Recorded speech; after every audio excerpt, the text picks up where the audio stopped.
92.3 Amp Radio. Mike, we've done many of these with many artists. I bet. And would you agree with me, Nina, and our in-studio audience, that has been like the deepest, most honest like performance I've ever seen here. No, 100%. Like 100%. you took us to church, to the cemetery, to Detroit, and back to New York, and a little bit of LA, bro, even Ibiza. Thank you, bro. We really appreciate the honesty in your music. Me, yeah, appreciate you. Give it up for him, man. I mean, it's crazy because, I mean, really paying attention to that last song, right? Took a pill in Ibiza. Usually you hear you in the club, you're like, yeah, took a pill in Ibiza.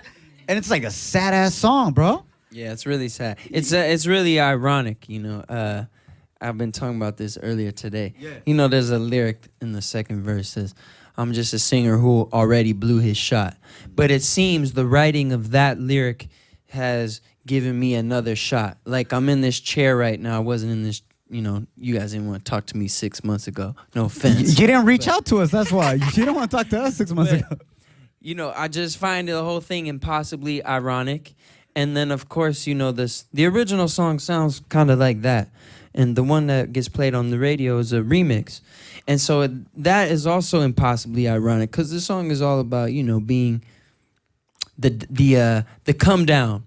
You know, it's not to glorify the club, but they play it in the club now. So, hey, I'm just, you know, whatever you want to do. Along for the ride. But it being all about honesty and telling the story, and you keep bringing up, and every time you read about it or you hear the other interviews, you're like, you know, when my friend told me to finally tell the truth, that's when you were able to do that. Did you ever expect this was going to be the song to bring you back? No, you know, I didn't really expect to be back. You know, I think if you were to ask most people in the music industry, like even 6, 8 months ago, they would, you know, they would basically say like his career is done. You know, people call me like a one-hit wonder, you know, and I was having success writing songs for other people at the time, but I didn't really think there was going to be a comeback, you know? So I was just doing what I thought was cool, you know, because I like music. I write music all the time. Yeah. It's not really to, music to me is like, it's like meditation or dance. When you dance, you're not trying to get to a spot on the floor. You're dancing to dance. Songwriting is the same for me. I'm not trying to get prestige or money or women from it. I'm just doing it to do it because that's what I do. But sometimes those things happen after. Yeah. They're just a B product. Nice B products. Yeah, not bad. They're B products. Not bad. Those are real good B products. Speaking of, you said it earlier in your music, like 6 months ago, I didn't know I was going to be sitting here, and you're so thankful about that. And yes, you have written great songs. You've written with Justin Bieber, Boyfriend. You've written for Maroon 5 with Sugar. I mean, those are all huge songs, you know what I'm saying? So almost your style, I hear it, and it sounds almost like country music. Just in the way and you tell stories and whatnot. Are you inspired by country music at all? Yeah, this album was. Yeah. The songs I was just playing. You know, I don't know if anyone here like knows my older like mixtape stuff or anything, but hey, one person. But anyone that's like followed my career knows that I don't really do the same thing twice. So this maybe is not the best thing for like your brand or like commercial success, but it's the best thing for my heart and being an artist. So yeah, this album is without a doubt influenced Merle Haggard, like Willie Nelson. You know, I learned a lot about those guys. And then, but I can almost say, actually I can say my next album won't be. It won't sound like this, because I don't like, why, you know, if you're like a real artist, why would you want to just paint the same painting over and over again? Amen to that, bro. I'm with you on that. What Jay-Z says, less politely, if you want my old listen to my old album. On Tidal. Listen on Tidal now. I mean, there's truth to that because now, too, a part of this whole evolution from, you know, getting knocked down as far as you did, using country music as inspiration, which is actually usually very depressing and therapeutic. And then, and I took a pill in Ibiza, you said, part of the reason why you can never keep a girl is because you can't open up. Do you believe that to be true, first of all, before I ask the second question? I'm working on it. Okay. You know? So that's my question. Do you think now with this type of writing, this style of releasing, telling true stories is going to help you get to that point? Get to a point where I'm more open with women? Yeah, because it's like a diary. Your music now is kind of like a diary. I don't know if the writing of the song really helped me. I think I need to actually like do it. You know? Yeah, but it's a step though. You're opening up. It's a step to know that you're not doing it. Yes, you're right. To like recognize Yes. you're in prison is the first step to getting free. Yes. Ladies, did that work for you? His honesty and realness? Did that like lift him up to a whole nother level? Like, could he be on The Bachelor tomorrow? Actually, that's not a bad idea. See, positive reinforcement. You get there. Mike, you, in your lyrics, you say, or you even spoke about it today, when your ups are really up, and you spoke about your friend of being up on the plane, your downs can feel more down. And then you said 6 months ago you didn't know you were going to be here. Can you talk to us what, for you, was your lowest moment, and what now is your highest moment? It's funny, we like to piecemeal our past. Yeah. So it's like, you know, this thing happened that sucked, and this thing happened that's good.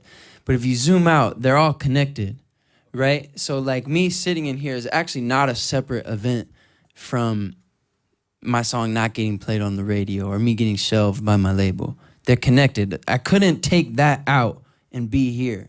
You understand? Am I making any sense? Oh, totally. It was almost like a blessing in disguise. Yeah, so it's like in order to appreciate a moment in the present, you have to appreciate all of the past. Because all of the past led you to right here, and you're always just right here. It's really deep, but it's true. And sometimes you can't really appreciate the good without some of those down moments, right? 100%. That actually is the definition of good, is lack of bad. If everything was good all the time, it wouldn't feel good anymore. Well, thank you for making great music. That way we have less bad music. Hey, I try. Amen to that. Based on Pill and Ibiza, there's a line in there that a lot of people are like, since you are telling the truth, right? You speak about like making $1 million and then like spending it on girls and shoes. I know you didn't spend the whole $1 million on girls and shoes, but, or did you? And how much did you spend on girls and shoes? Yeah, there's I've discussed this line with fans before. It's spend, present tense, not spent. So you're still spending. I've actually donated all my. I had just a big stupid Jordan collection. Please don't call it stupid. It was stupid, man. It was stupid. There's kids with no shoes, and I had shoes didn't even know I had. How many pairs do you think you had, Mike? I would say between 50 and 100. Your most prized Jordans at that time. Now they're stupid, but at that time. I donated them all. Which one was your most prized pair? I liked 12s.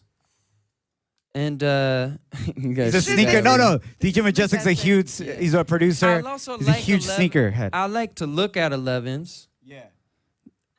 But I didn't feel like I didn't like wearing 11s. Sorry, I was pointing to a imaginary 11. He's got like ballet shoes. Yeah, I like looking at 11s, and the ones I liked performing in the most or like being in were 4s. I had a lot of 4s. Yeah, I had like the Thunder and Lightning 4s. Who did you donate it to? My assistant did. I think he did Goodwill. Yeah, but he just like loaded up his whole car, took trips. It took like trips. You have a lot of trust in your assistant, man. The next day he rolls up in a Rolls Royce. Nah.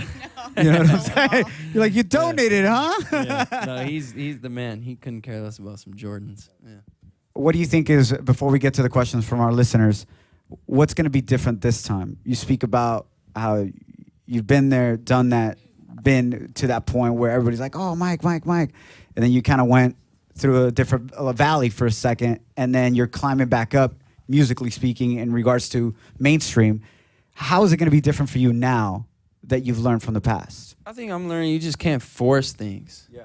You know, it's like we all know when you're trying to do something hard, you usually fail at it. So like if I'm trying to impress you, I'll usually fail at impressing you because you'll sense that I'm trying. And the ironic thing is when you don't try and people are more impressed. So I think the time away from the spotlight where I really was happy. So people always say, oh, you asked me, what was your lowest point? I was really happy in that time. You know, I learned to be happy without, it took me a while. At first it was hard, but I learned to be happy without all the attention. And now that I know I can be happy without attention. When I sit in a chair like this, I used to be like, man, I need to make everyone here like me. You. And now I don't really care because I know that if you hate me, I can still be happy. And the ironic thing is, because I don't care, you probably like me more. Yeah, I'm definitely want to hang out with you now and talk to your assistant, see if you got any Jordans left over. You know? Wait, is that? Yeah, a spare pair of 4s laying around in the back of the truck. You kind of forgot real quick. Is that part of the reason why you have that whole hate mail feature too on your website? Have you guys noticed that? Have you checked out Mike Posner's website? He has this whole site, like this whole section that's all hate mail, and you read through it, and it's like kind of rude tweets. Oh yeah, it's the worst. But now I get it because he doesn't really care. That's why you post them on your own Listen, website. When I read terrible things about me, it hurts my feelings. But this is my way. I take when people say really mean things to me, like I read on the other day. Mike Posner used to be such a bae, B-A-E. Now he's ugly as fuck. I was like, you know, when I read it, I felt. Wait, what? I thought, oh man, it hurt my feelings at first. And then this is how I deal with it though. I take it and then I post it on my website, and it becomes this funny thing. And it's just like sometimes I like sit with my mom and we'll read them all, and we just Yo, crack mom, up. look what they're saying about your son. What you made. Yeah. Mike Posner's still bae though, right? Ladies, he doesn't care. Going back to my posing. Yeah. Even, was it Zara Larsson wrote up on that joint? Yeah. Zara Larsson. Was she right? Yeah, she wrote, I took a pill in Ibiza to show Avicii I was cool. Haha, that line is so mother effing dark and lame. So when you hear other artists come out and say stuff like this, and then you see them out at other events, how do you treat that type of a situation? Do you talk to them? I haven't seen her, but it's the same kind of thing. You know, I retweeted it. You know, and put it up on your blog. Yeah. I wrote about it. But you know, like I'm human. When I read that at first, it hurt my feelings.